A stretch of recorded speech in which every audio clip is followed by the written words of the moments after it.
ampoloko ty averiko ndray mbola tsisy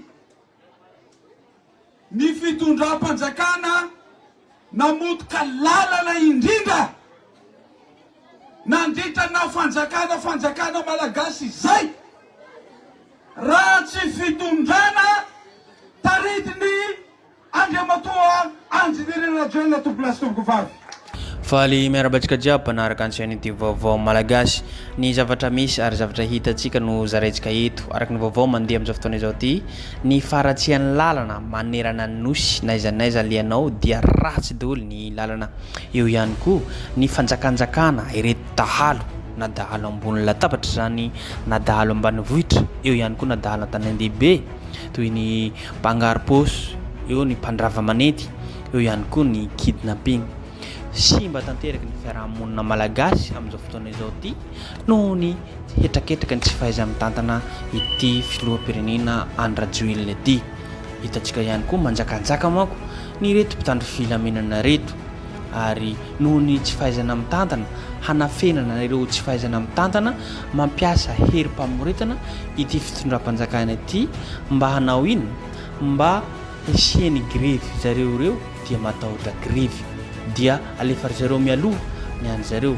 olona ve handeha hivory anatin'ny trano tsy mbola nandehako nampaneno akory lakolosy hoe andaotsika handeha higrevy eny amin'ny 13 mai fa ao anatin'ny trano ao magro be horirika tsy valapatreo-tsika araka ny tenentsika teo zay makasika ny faratsian'ny lalana izay hita manerana ny nosy zay ny hevitra manko sy tena Randrianasolonaiko hoe hasaiko i Andry Rajoelina handeha fiara amin'ny lalam-pirenena eto Madagasikara tsy hita izay nanaovany mpitondra fanjakana ny volan'ny fer fond d'entretien routière hasaiko i Andry Rajoelina handeha fiara amin'ny lalam-pirenena io eto Madagasikara mba ho tsapany ny fahoren'ny vahoaka ho isy teny Randrianasolonaiko nandeha tongotra 50 km aho noho ny haratsian'ny lalana mihazo any mananjary ho isy teny Randrianasolonaiko tonga nametraka samboady ho an'ny solombavam-baoko voafito tao mananjary manko izy mamihaja ity filoha levitry ny andinim-pirenena ity androany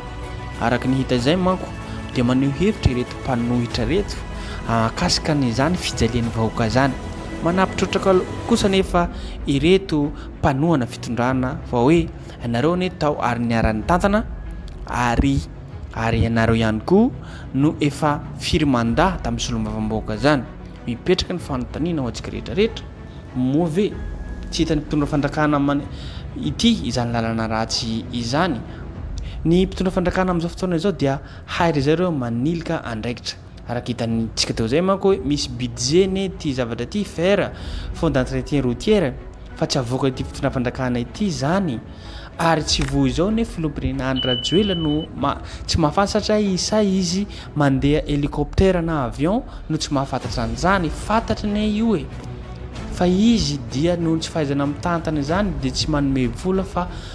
bloqué var zareo ny vola ndao ary ho jerentsika zany faneho-kevitra zany ary mazava ny any solombavam-bahoaka sy teny Randrianasolonaiko rehefa tsy mamely ny fitondrana rehefa tsy misy vokany dia miala anao na mihemitra na tsy miteny toy natao ireto mpanohany fitondrana ne rina rakatomanga reto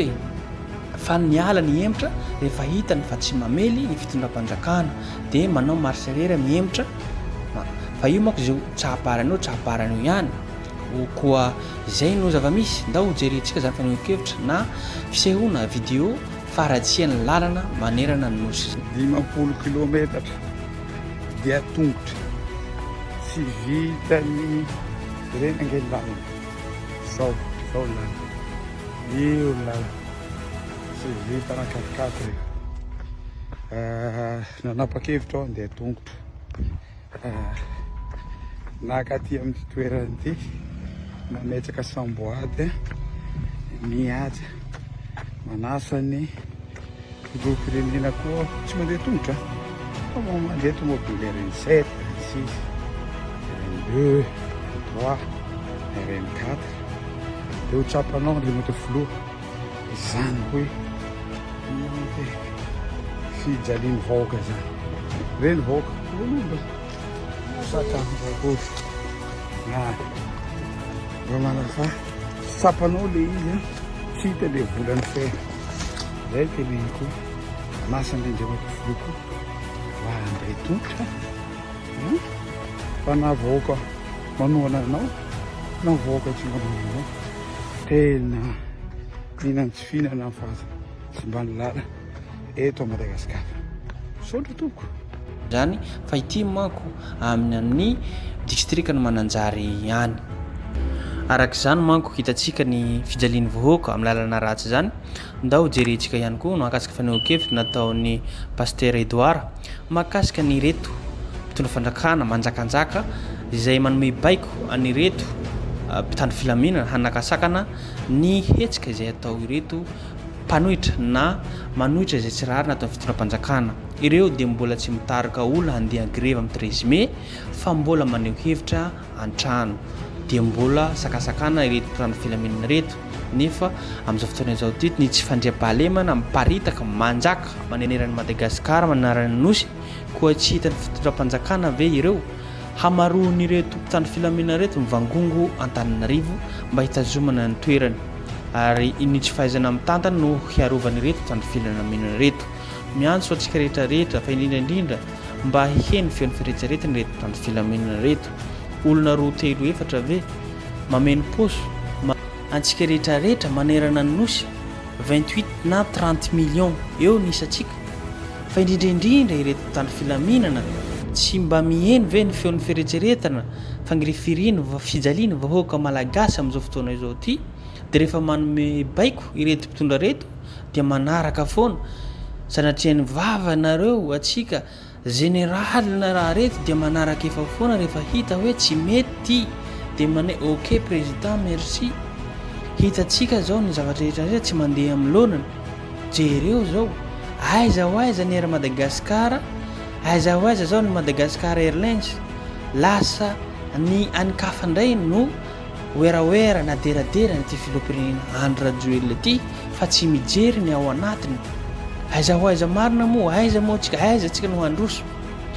koa sanatriany vava mba tsy misy miheny ny feon'ny firetseretana ireo manakaja olobe hajaina amin'ity firenenantsika ity fa olombitsy no mibaiko ary no mangorokarena ary hitatsika manko zareo zao mameno poso manao zay faran'izay haingany resaka business mba zahony tombotsoa irery fa tsy tombotsoa iombonana ho an'ny firenena malagasy tsika zany koa izay no zava-misy ndao ho jerentsika fa ny kevitry ny pasteur Edouard izay ary izay ihany koa ny zavatra zaraintsika eto tompoko lahy sy tompoko vavy azadino an-trano miabone na manao zay na manao commentaire afahantsika matsaratsara zavatra izay makasitraka makatelina tompoko lahy sy tompoko vavy. Ny dahalo no manana fahalalahana anao ny asa eto Madagasikara raha ny zavatra misy no jerena hoy ny filohan'ny RMDM na ny rodoben'ny mpanohitra ho an'ny demokrasia eto Madagasikara pasteur Edouard Tsarame. Voasakana ny mpanao politika manao ny asany mamelo maso ireo antoko misy azy tsy asakana ny mpanao politika any amin'ny fanoerana nefa ny fomba fanaon'ny fitondrana mampiasa ireo mpitandro filaminana atao hery famoretana. Ny antoko politika aloha tsy malalaka fa ny dahalo zao no malalaka afaka maneho ny heviny tseroa zay tiany dahalo atao zany atao tianapaka lohan'olo dahalo eto dia malalaka tianao kidnapping ny dahalo eto dia malalaka tihanka volana na tran'olo ny dahalo eto dia malalaka zay tiany dahalo eto zany no ataony fa ny mpanao politika dia tsy malalaka dia zay zany dia mampanao politika anay na tsy malalaka ary izy zay kosa tsy emotra mampanao politika anay satria ny safidy anao politika zay dia hanao politika tokoa izahay satria safidiny ny hanao politika dia tsy emotra fanaovana politika zay ny asan'ny parti politika dia tsy miandry fifidianana satria manabivo zay formation politika zay zany adidiny mpanao politika zany zay ka gaga raha ohatra ka misy fanakatsakanana ny fanaovana etsika politika eto amin'ny firenena nefa adidiny sy andraikitsy ny mpanao politika mihitsy ny manao an'izany etsika politika zany mandavataona zany zay amin'ny parti politika azy. Anjaran'ny vahoaka no isafidy izay mety aminy ka tsy tokony hisy ny sakatsakana atao i pasteur Edouard Tsarame tokony hanana ny fahalalahana ireo mpilatsaka ho fidiana araka izany andresy lahatra ny olom-pirenena hifidy azy nandika lalàna ny mpitondra fanjakana nanakana ireo komity mpanohana ny Marc Ravalomanana raha nikasa nanao fitaom-pivavahana teny amin'ny Magrobe Oririka tamin'ny alarobia teo mpitandro filaminana indray no lasa manakorotana hoy pasteur Edouard Tsarame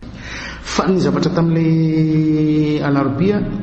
dia mahavariana ihany satria fotoam-pivavahana fangatatso-drano no ny eritreretina ho natao kanjo gagy zahay fa hoe reny ny zavatra misy fa inona zany eo ambadiky nyreny zavatra reny fandikandalana hoy zahay satria toerana tsy any fanjakana ny zavatra hatao ao fotoam-pivavahana dia tsy hitatsika zany hoe zay ve ny fomba ifampitondrantsika eto amin'ity fireneny ity. Manao ezaka amin'ny fomba rehetra ny mpitondra fanjakana manakana ireo kandida amin'ny fifidianana communality izay hita taratra zany amin'ny fanasarotana ireo fikarakarana taratasy hoy pasteur Edouard Tsarame.